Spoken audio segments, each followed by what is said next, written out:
guys, magandang araw po. Ako po si Inad, tawagin nyo na lang po ang Kuya Inad. Konting share lang po. Simula nung sa nag-online sabong ako, huwag nyo na po subukan. Kasi yun nga po, diba, dadalawang manok siya. Choice mo yung mamili, ibig sabihin na ikaw na yung napili. Totoo po yan, nakakatsamba po akong panalo. Nakakainggan nyo dito sa may sabong yung may time na nananalo ka naman talaga eh. Oo, nananalo ka, kaso mas lamang yung talo kaysa sa panalo. Kaya masasabi ko, para ang online sabong para sa mga sobra-sobrang pera na halos wala nang paglagyan, para sa mga big time na naglilibang na lang.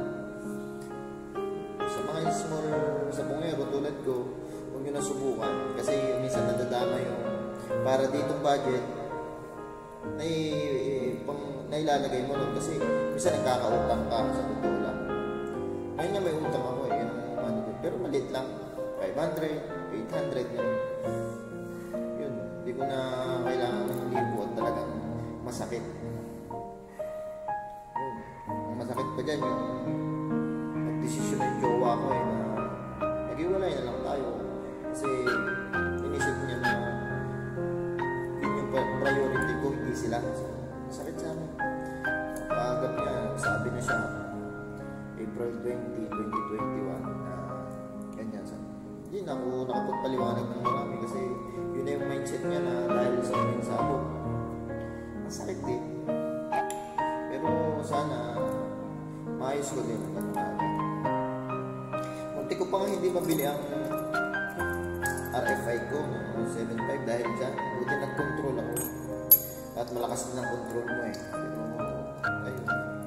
So nabili ko pa naman yung aking RFI ng 7.5 cash. So, sa totoo lang, nakapanghiram pa rin ako ng pandagdag dahil din sa online sabong na yan. Yun ang totoo. Kaya may sabit pa rin. So, huwag nyo nang subukan ang small sabongero. Ang sabong online ay masasabi ko para sa big time na madami extra pera. Pero tayo mga small sabongero, huwag nyo na pong subukan kasi na-apekto yung budget sa pamilya. Pag may extra pera pwede. Pero hindi ko sinabing huwag na bawal ang online sabong o something ganyan. Sabi ko lang. Kasi hanggang may utang ako sa online sabong. Huwag naman sana dumating yung mga nag-20 na sa sobrang laki ng mga utang. Dumating pa nga yung punto na may sasala ko yung titulo ng aking lupa sa buhay. Dahil yun sa online sabong na yan. Buti nagkaroon ng ibang way para mabayad sa online sabong na yan. Hindi ko naman naisanla. Ayun. Dati din akong agent. Kaso dahil nga parang napapalaban yung panload ko na ilalaban ko. Ngayon wala akong panload sa mga player ko. Kasi papatalo ko mismo yung panload ko. Kaya ayun. Kaya sasabi sa inyo mga katalpakan. Alam mo yung masakit dyan, yung dating nakakabigay ka sa magulang mo, ngayon hindi na eh. Dahil sa online sabong. Pero hindi ko sinisisi ang online sabong. Sinasabi ko dito na itigil nyo yung pag-online sabong. Yung pwede dito yung halos wala nang paglagyan ng pera. Yun ang masasabi ko.